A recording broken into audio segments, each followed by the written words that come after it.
ಈ ರಶಲ್ಲಿ ಬಸ್ಸಲ್ಲಿ ಬೇರೆ ಸಿಗಾಕೋಬಿಟ್ಟಿದ್ದೀನಿ ಗಾಯ್ಸ್. ಹಾಯ್ ಹಲೋ ನಮಸ್ಕಾರ, welcome back to my super mini vlog. ಅಲ್ಲ ಆಫ್ಟರ್ ಲಾಂಗ್ ಟೈಮ್ ಮಿನಿ ವ್ಲಾಗ್ಗೆ ಸ್ವಾಗತ. ಊರಿಗೆ ಹೋಗಬೇಕಾಗಿತ್ತು ಅಂತ ಹೇಳಿ ಬಸ್ ಸ್ಟಾಪ್ಗೆ ಹೋಗಿದ ತಕ್ಷಣ ಡೈರೆಕ್ಟ್ ಬಸ್ ಸಿಕ್ತು ಅನ್ನೋ ಖುಷಿಗೆ ಬಸ್ ಎತ್ಕೊಂಡು ನನ್ನ ಬ್ಯಾಗ್ ಕೂಡ ಸೀಟ್ ಕೊಟ್ಬಿಟ್ಟಿದ್ದೀನಿ.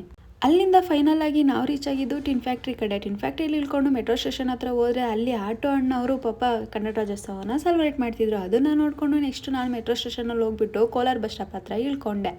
ಅಲ್ಲಿ ಹೋಗಿ ನೋಡ್ತೀನಿ ಪಾಪ ಎಲ್ಲಿ ನೋಡಿದ್ರು ಕಪಲ್ಸು ನಿಂತ್ಕೊಬಿಟ್ಟಿದ್ರು. ಒಂದು ಬಸ್ ಬಂತು ಅಂತ ಹೇಳಿ ಹತ್ಕೊಂಡ್ರೆ ಫುಲ್ಲು ರಶ್ಶು. ನಾನಂತೂ ಸಿಗಾಕೊಂಡಿನಿ ಬ್ರೋ ಅನ್ನೋ ಥರ ಇತ್ತು. ಅಂತೂ ಇಂತೂ ಹೊಸಕೋಟೆ ರೀಚ್ ಆಗಿದ ತಕ್ಷಣ ಅಲ್ಲಿ ಜನಸಾಗರ ಕೇಳಲೇಬೇಡಿ, ಈ ಪಾರ್ಟಿಗೆ ರಶ್ ಇತ್ತು ಸ್ಯಾಟರ್ಡೆ ಟೈಮು.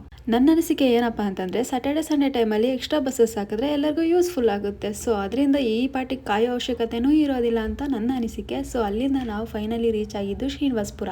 ಅಲ್ಲಿಗೆ ಹೋಗಿದ ತಕ್ಷಣ ಹೊಟ್ಟೆ ಹಸಿದಿದೆ ಅಂತ ಹೇಳಿ ನಾನು ನಮ್ಮ ತಮ್ಮವರು ಹೋಟೆಲ್ಗೆ ಹೋಗಿ ಊಟ ಮಾಡ್ಕೊಬರೋಣ ಅಂತ ಹೇಳಿ ಊಟ ಮಾಡಿಕೊಂಡು ಬರೋ ಅಷ್ಟರಲ್ಲಿ ಪ್ರೋಗ್ರಾಮ್ ಎಲ್ಲ ಸ್ಟಾರ್ಟ್ ಮಾಡಿದ್ರು. ಹೋಗೋಕ್ಕೆ ಮನಸ್ಸುಂಟು, ಬಟ್ ಹೋದರೆ ಮನೆಗೆ ಹೋಗೋಕ್ಕೆ ಆಗೋದಿಲ್ಲ, ಏಕೆಂದರೆ ಮಳೆ ಸ್ಟಾರ್ಟ್ ಆಗಿತ್ತು ಅಂತ ಹೇಳಿ. ಅಂತೂ ಇಂತೂ ಅಲ್ಲಿಂದ ನಾವು ಸೂರದಿಂದ ನೋಡಿಕೊಂಡು ಮನೆ ಕಡೆ ಅಂತ ಹೊರಟ್ವಿ. ಹೋಗಬೇಕಾದ್ರೆ ಈ ಪಾರ್ಟಿಗೆ ಚಳಿ ಅಂದರೆ ಚಳಿ ಇತ್ತು, ಮಳೆ ಅಲ್ಲಿನೂ ಉದುರ್ತಿತ್ತು.